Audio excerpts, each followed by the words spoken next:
La Constitution sera modifiée pour réduire l'hyper-présidentialisme. C'est les ministres directeurs de cabinet adjoints et conseillers juridiques du président de la République qui parlent. Le professeur Sidi Alpha Ndiaye annonce également que le chef de l'État va rester au Conseil supérieur de la magistrature. L'organe va changer de nom pour devenir Conseil supérieur de la justice. Il était l'invité de l'émission Point de vue de ce dimanche. On l'écoute. On ne veut pas renforcer les pouvoirs du Premier ministre Ousmane Sonko, on veut renforcer les pouvoirs du Premier ministre du Sénégal. En tant qu'institution, en tant que chef de gouvernement.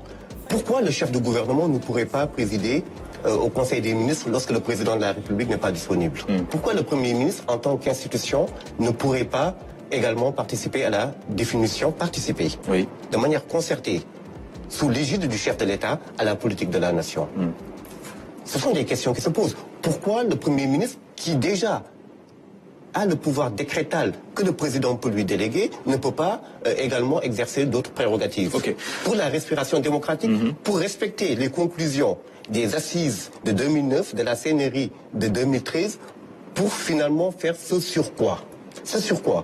Beaucoup de candidats se sont engagés, c'est-à-dire de faire en sorte qu'on n'ait pas une monarchie constitutionnelle. Le Sénégal n'est pas une monarchie constitutionnelle. Et toutes ces réformes-là seraient faites en ne changeant pas la nature du régime politique sénégalais. Le président va rester, monsieur Ning. Le président va rester et le Conseil supérieur de la magistrature sera un Conseil supérieur de la justice.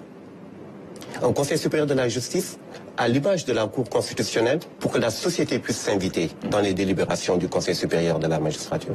Pour que des universitaires puissent siéger au Conseil supérieur de la magistrature.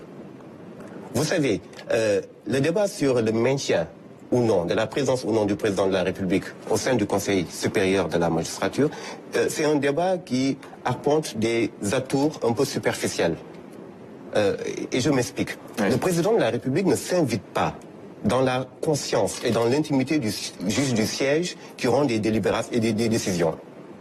Mais la question, elle est quand même liée à une promesse faite de quitter cette structure une fois au pouvoir, c'est ça?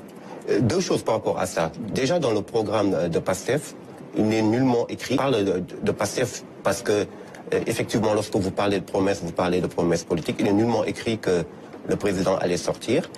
Si la promesse était orale, de la part de PASTEF, il faut savoir qu'on ne légifère pas en étant prisonnier d'une conception dogmatique en disant que, quelle que soit la conjoncture, on est prisonnier d'un dogmatisme des mots.